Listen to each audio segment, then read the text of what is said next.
दोस्तों, एक कहावत आपने सुनी होगी, टाइम इज मनी, यानी समय ही पैसा है। और ये बात बिल्कुल सच है। कभी आपने एक बात पर ध्यान दिया है कि ईश्वर ने इस दुनिया में हर इंसान को बहुत सी चीजें कम या ज्यादा दी हैं। एक इंसान का रंग बहुत गोरा है, दूसरे इंसान का बहुत काला। एक इंसान को बहुत लंबा बनाया, दूसरे इंसान को बहुत छोटा। एक इंसान को बहुत खूबसूरत बनाया और दूसरे को बहुत कम। एक इंसान को बहुत स्वस्थ बनाया, दूसरे को थोड़ा कमजोर। ऐसी बहुत सी चीजों में शायद ईश्वर ने हमसे भेदभाव किया है, लेकिन एक चीज ईश्वर ने हम सबको बराबर देकर भेजा है और वो है समय। ये ईश्वर ने हर व्यक्ति को एक दिन में 24 घंटे देकर भेजा है। इसमें ईश्वर ने कोई भेदभाव किसी के साथ नहीं किया। ऐसा नहीं है कि एक व्यक्ति को एक दिन में 48 घंटे दिए हों और दूसरे व्यक्ति को 24 घंटे। ईश्वर ने सबको बराबर समय देकर भेजा है और इस समय का उपयोग आप कैसे करते हैं, इसी पर आपकी सफलता या असफलता निर्भर करती है। एक व्यक्ति 24 घंटों का इस्तेमाल अपने जीवन को बेहतर बनाने के लिए करता है, दूसरा उन 24 घंटों को ऐसे ही खराब कर देता है।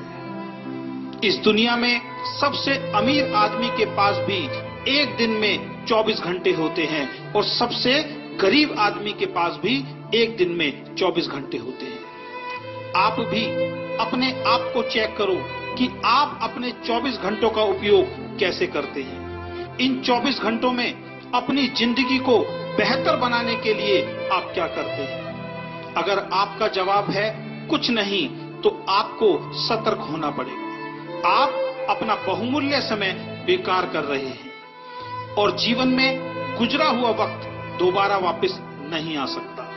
इस दुनिया में जिस इंसान ने समय की वैल्यू को समझा है, समय ने उस व्यक्ति की वैल्यू को बढ़ाया है। इसलिए कहा गया है कि जो समय की कद्र नहीं करता, समय भी उसकी कद्र नहीं करता।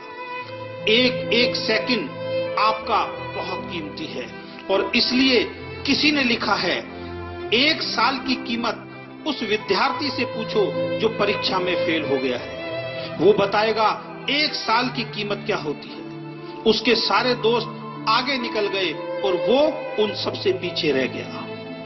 9 महीने की कीमत उस माँ से पूछो जिसने 9 महीने अपने बच्चे को अपनी कोख में रखा। इन 9 महीनों तक उसने वो नहीं किया जो उसका मन चाहता था, बल्कि वो सब किया जो बच्चे के लिए जरूरी था। और 9 महीने बाद उसकी गोद में एक सुंदर बच्चा आया। वो बताएगी 9 महीने की कीमत क्या होती है। 2 महीनों की कीमत उस माँ से पूछो जिसका बच्चा प्रीमैच्योर यानी समय से पहले इस दुनिया में आया और वो बच ना सका। वो बताएगी 2 महीने की कीमत क्या होती है। अगर 2 महीने और गुजर जाते तो आज उसका बच्चा उसके साथ होता। 1 महीने की कीमत उस नौकरी करने वाले से पूछो जिसको पूरे महीने काम करने के बाद उसकी सैलरी मिलती है। वो बताएगा 1 महीने की वैल्यू क्या होती है। 1 हफ्ते की कीमत उन बच्चों से पूछो जो पूरे हफ्ते इस बात का इंतजार करते हैं कि संडे को पापा की छुट्टी होगी और वो हमें कहीं बाहर घुमाने ले जाएंगे। वो बच्चे बताएंगे 1 हफ्ते की कीमत क्या होती है।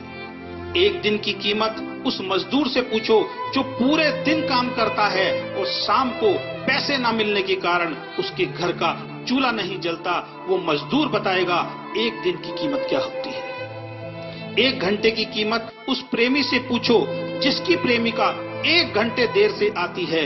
वो 1 घंटा उस प्रेमी को पूरे दिन के बराबर लगता है। 1 मिनट की कीमत उस आदमी से पूछो जिसके 1 मिनट लेट हो जाने के कारण उसकी ट्रेन उसके सामने से निकल गई। वो ट्रेन को नहीं पकड़ पाया। वो व्यक्ति बताएगा 1 मिनट की कीमत क्या होती है। और दोस्तों, 1 सेकंड की कीमत 1 सेकंड की कीमत उस व्यक्ति से पूछो जिसका अभी अभी एक खतरनाक एक्सीडेंट होते हुए बचा है, और वो जिंदा है। वो व्यक्ति बताएगा कि 1 सेकंड की कीमत क्या होती है। तो दोस्तों, समय को कभी भी बर्बाद मत करो। अगर आप समय के महत्व को समझकर इसका सदुपयोग करोगे तो आप भी जीवन में सफल इंसान जरूर बनोगे, और आप भी एक दिन खुद कहोगे कि टाइम इज मनी, यानी समय ही पैसा है।